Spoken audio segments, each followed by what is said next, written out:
big right hand by Mayweather. It's just a matter of how much more of this could he take. 3, 4. Openings from a distance. That right hand is landing very accurately now from Broner. Nice short left. Was landing the clean, effective blows. And as the round goes on, here comes Margarito with this sort of accumulation of punches where eventually he started penetrating and landing his shots. Rough round to score. There's her dreaming down the left eye. That may have been caused by that right belt away from Andrew Maloney. Oh, he snapped his head back! Franco does damage to Maloney. Of Andrew. What's going on, y'all? Carlito here, back with another video on your screen. I hope everyone's having a great day. It's fight week here in San Antonio. And also, you know, Arizona is living, you know, their best life right now. I'm here with AileenTV once again. And shoot, man, I can't wait for y'all to just hear what she has to say. And you can probably feel the electricity that's going on in Arizona right now. You know, it's a dream come true for them.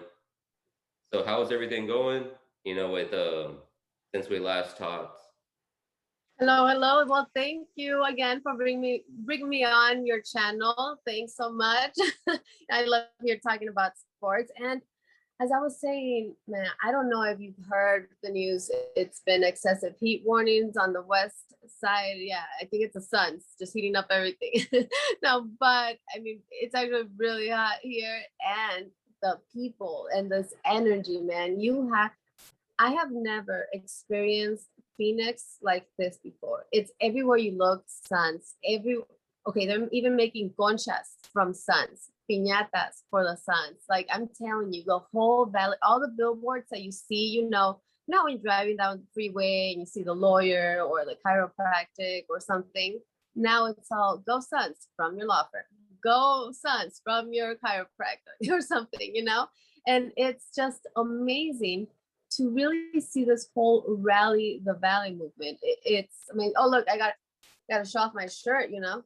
And you got that Western Conference Finals, the Western Conference Finals championship shirt, 3 times conference champions. I actually met a man at the game who had gone to all 3 finals, and that was crazy. He had been to the first game ever at the Phoenix Suns too. Wow. Yeah, so these fans are something else. These Phoenix fans are loyal, and like the ones that have been, you know, diehard fans from the beginning. We are all enjoying the movement because it was lots of bad years, it was a big bad drought out here in the desert for a while. So we're enjoying every moment. I remember reporting back on the Suns, and it was hard to, you know, when you try and interview somebody, you're like, okay, let's get somebody who has either like a cool outfit or sporting all the team gear or something. And it was hard to find somebody wearing Suns. It was usually the other team, as sad as it sounds. And now everyone is wearing something of the Suns, Rally the Valley. I don't know if you've seen Devin Booker too in his interviews. They're all asking him about the different shirts that he has. And he says, oh, in the corner, everywhere. It's because they really are. Like, this whole town has turned into Phoenix Suns, and it's crazy. We're enjoying it. Right now, we still say Suns in 5 because for selfish reasons, we wanted to close at home. We let Milwaukee Bucks think, you know, they gotta, maybe they have one, but we got it. I still think Suns will take it. At first, my prediction was either Suns in 5 or 6, but now I really do think 5, actually. I don't think they take both in Milwaukee, and I definitely think we close back home. For sure. Yeah. I got no doubt. You know, I tell everyone who listens, you know, like, look at Devin Booker, and I've think he's grown some more fans over here in San Antonio, and they're all surprised. You know, they're like, oh man, I didn't think it was gonna go that far. It's like, but that team is, I told you, that team is stacked. They always underestimate Booker and our team, and it's really sad. Like, some of the things that Booker, I think it was like 490 points all season. Like Booker's been great, yet he didn't get voted to the All-Star. Remember, he was a replacement for like the second time. He never really gets that recognition. CP3 as well. CP3 is an All-Star, but you know, never been to the finals, and he's done amazing. Yet they do talk about him. You know, of course, it's CP3. You know, leader of the players of the court and everything, but I don't feel they give him as much recognition as he deserves, especially for taking this team to this level this season. You know, CP3 came here and changed everything. And Suns are a really young team, and they're a really small team. We're small compared. Look at all these giant teams that we've had to face, and now we're here with the Bucks. I mean, you know, we got here Giannis, who back to back 40+ points. Oh man, that's why they call him the Greek freak, huh? That's why. Like, it's insane. But I still don't think this Greek freak can carry the whole team on his shoulders that many times.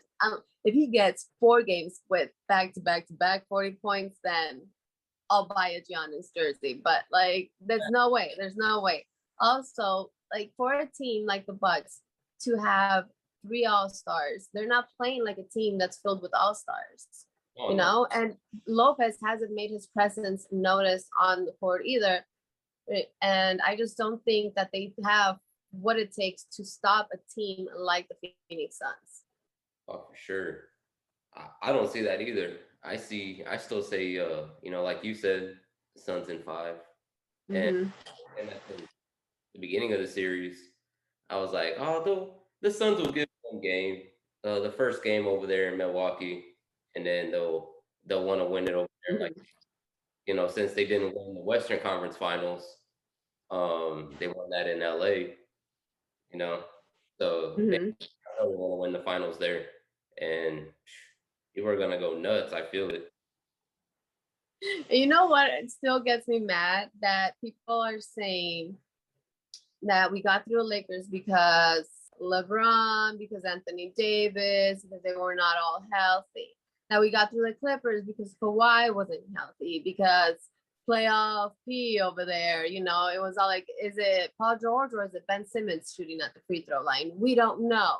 So they're playing and they're like, oh yeah, they weren't healthy. Oh, because Jamal Murray from Denver. So it's like all these guys that they're saying, oh, he was injured.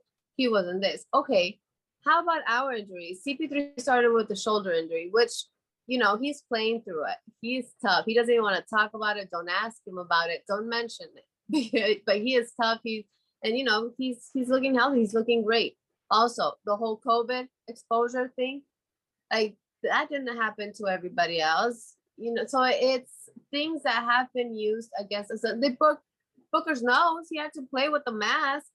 It's been so many things. Now, Sark has a torn ACL. Torrey Craig, we were scared of him, that something worse had happened, you know, and it's just things that have happened to us, but the next man steps up. That's the thing. Like with all the Phoenix Suns, there was at one point, I feel like it was a one game with the Clippers that all of our guys, starting 5, were in double digits. So it's like, all these guys are scoring. It's a fast-paced game, and that's why they're beating these big guys. But they shouldn't use, because Kawhi was injured, because Anthony Davis was. No, we had bad things too. I know. You know? Yeah, it's crazy though. Like a lot of people are half and half over here, but I don't know. I just think because they feel like they're you know, they're not used to seeing, you know, another West team in the finals over here. Yes. And they're so used to seeing the Lakers, or I'll say like the Spurs or something like that back in their dynasty. Golden State. Like they just the favorite team to take it this year was the Clippers. So they wanted either the Clippers or the Lakers to go, and they were mad that it was Phoenix.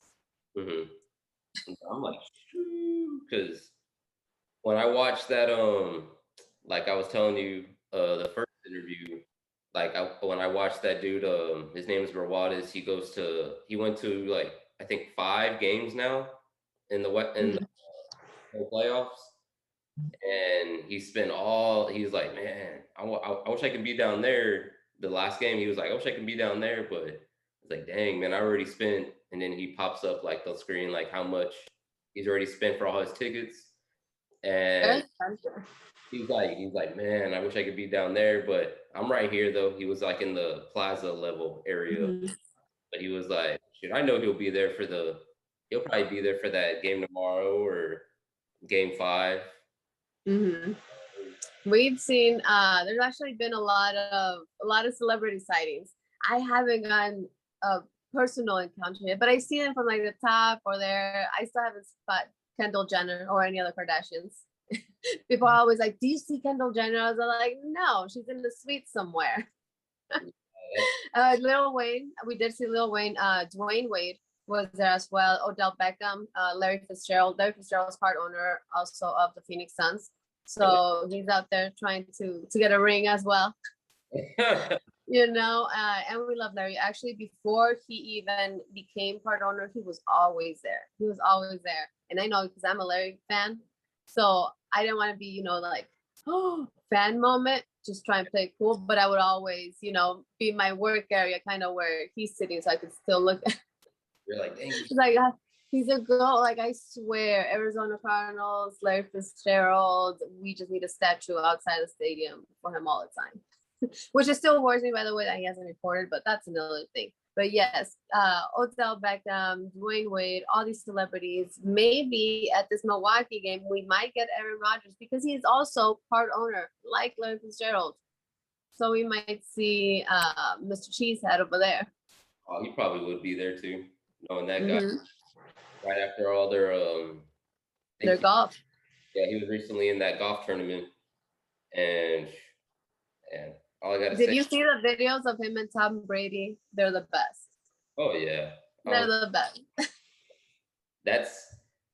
It's like I love this era that we're getting to live in, just to see these guys still doing it, and then going to, like, you know, seeing Tampa where they're at right now, and a lot of people doubted Tampa. And that's why I kind of feel like more towards, that's why you understand us. Yeah, I've always backed the Suns. I would watch, you know, my boys' YouTube videos, and I'm like, dude, this dude's really, really into it. I was like, yeah, but they don't really have anybody though. But they got D-Book though. They got Eric. Yeah. And I was like, this team is deep. And then they had you know, they traded Eric Bledsoe. Well, remember he said he didn't want to be here too. So that was the whole novela itself. But we had a lot of great talent come through here through this team.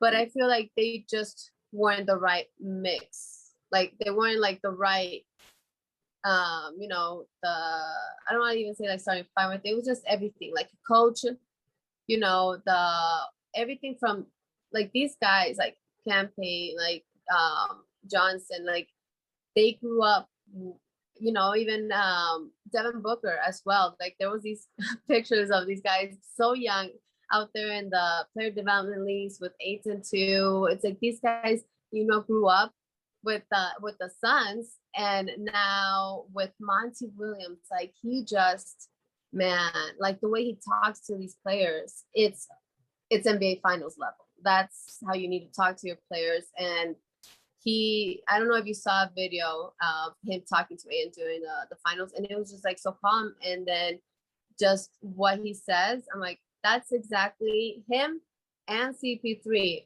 is exactly what the team needed, because they have the talent, and you know, these young guys, man, they have the hunger. They have the hunger. Also, I mean, they're young. What do they got to lose, man? They just got into the league. They got everything to prove and nothing to lose. And that's what's dangerous. So that's when the Suns kind of did a whole, you know, 360 there, because they saw what they can do. Oh, where did you go? Oh, sorry. And so from there, the Suns are a small team, so they play fast paced. And with Chris Paul, he's more of a slow paced guy.